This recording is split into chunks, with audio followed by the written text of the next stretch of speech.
Bien le bonjour à vous, chers smashers. Nous allons parler du nouveau personnage, Pyra et Mythra, en tant que DLC que Sakurai a annoncé.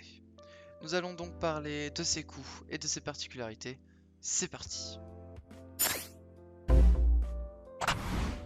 Elles viennent donc tous deux de Xenoblade Chronicles. Tout d'abord, le personnage a un style similaire aux Esclimbers, ou tout du moins aux dresseurs de Pokémon. Effectivement, l'apparence de Pyra peut se changer en Mythra et inversement grâce au Dunby. Mais quelle est la différence entre ces deux personnages? Eh bien, Pyra fait plus mal et a plus de portée, mais elle est lente, tandis que Mythra frappe moins fort, avec moins de portée, mais elle est très rapide, et les combos sur ce personnage se font plus remarquables. Bref, commençons donc par le jab. Eh bien, vous pouvez sur celui-ci spammer le bouton A pour avoir un coup considéré de multi-hit, un enchaînement de hits entre autres.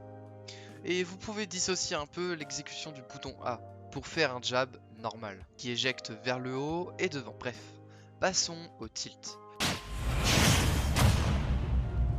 Passons au tilt. Pour commencer, le down tilt. Il peut servir de starter combo et il est très intéressant. Surtout pour Mythra, étant donné sa vitesse.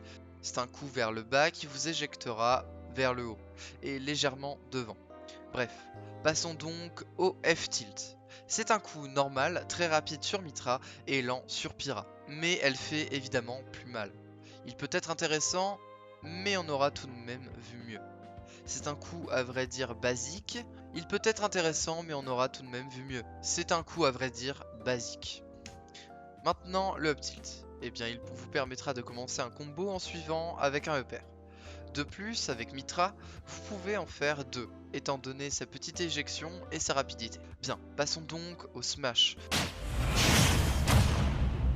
Pour commencer, un down smash. Elle tourne autour d'elle, pas très intéressant, mais cela reste sympa. Il y a deux hitbox pendant le coup, et il éjectera votre adversaire sur les côtés. Maintenant, le F-Smash. C'est un grand coup qui infligera beaucoup de dégâts et éjectera votre adversaire loin, du moins avec Pyra. Sur Pyra, il est à 20 frames startup, ce qui est plutôt conséquent, et sur Mythra à 14 frames startup. Mais le coup tapera évidemment beaucoup moins fort. Bref, passons au up smash.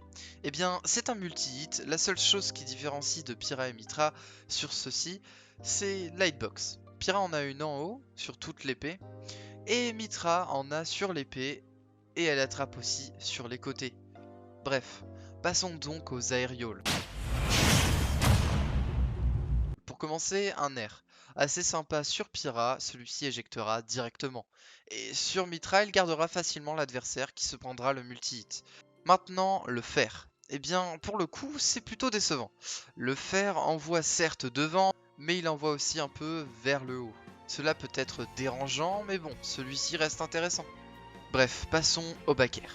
Eh bien, presque rien à dire, c'est presque le même coup, juste en plus fort, et le fer sortant évidemment plus vite. Maintenant, le up air. Eh bien, c'est très intéressant, il a une portée agréable, surtout sur Pyra, et il peut permettre un combo. Bref, finissons les aérioles par le down air. Eh bien, il peut spike. De plus, avec Pyra, étant donné la portée et l'éjection, vous pourrez tuer plus tôt et spike de plus haut. Passons alors au throw. Eh bien, sur Pyra et Mythra, les throws sont à peu près pareils. Du moins, la seule chose qui différencie des deux, c'est la vitesse. Donc, une F-throw qui éjecte votre adversaire, rien de spécial là-dessus. Pareil pour la back throw. La up throw ne sert strictement à rien, du moins de mon point de vue. À tel point que la down throw tue plus vite. Et la down throw, quant à elle, vous pouvez enchaîner avec un combo sympa après. Et enfin, pour en finir avec ses coups, les coups spéciaux. Commençons avec Pyra. Son neutral B il est très intéressant, il peut kill et on peut le charger. C'est un multi-hit qui éjectera votre adversaire. Si vous sautez et que vous effectuez ce neutral B, Pyra ralentira sa chute. Passons maintenant au side B de Pyra.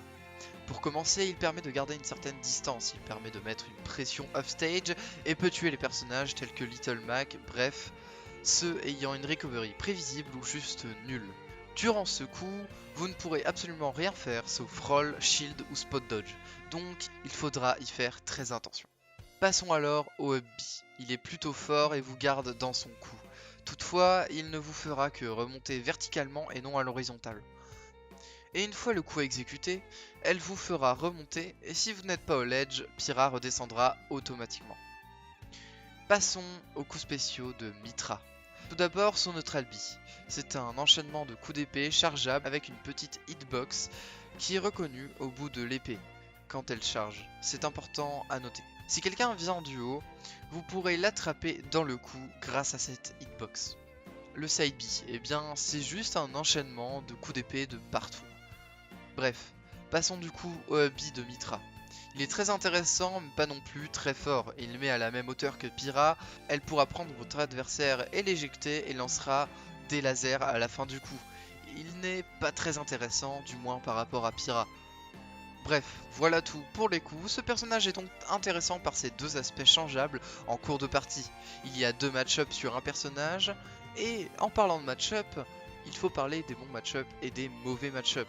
Et bien, pour les bons match-up, ce seront Little Mac, Ness ou bien même Ice Climbers, et les principaux gros persos d'ailleurs.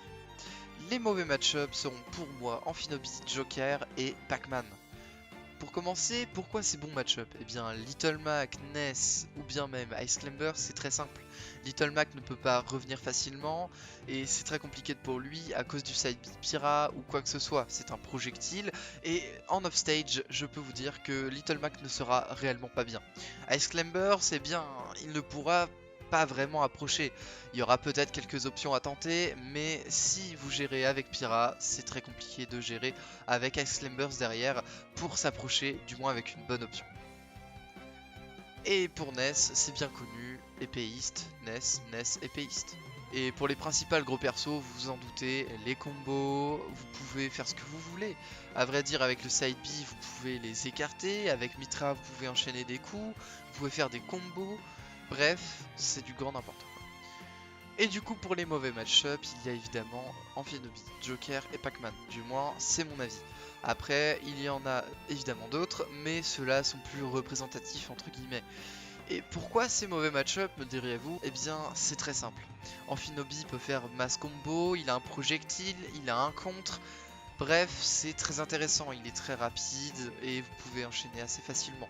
Pour Joker, il a son side B comme projectile assez intéressant.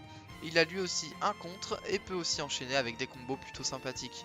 Et pour ce qui est de Pac-Man, les projectiles encore une fois, qui pourront déranger Pyra et Mythra. Bref, merci d'avoir regardé cette vidéo. Si ma chaîne te plaît, n'hésite pas à t'abonner. Et si la vidéo t'a plu, n'hésitez pas à liker cette vidéo tout simplement. Bref, moi je vous souhaite une très bonne soirée ou une très bonne journée. Tchuss. Ah et d'ailleurs j'allais oublier, mais du coup oui, il y a la dash attack que j'ai oublié. Bon, c'est une dash attack totalement normale, hein. Cassez pas les couilles!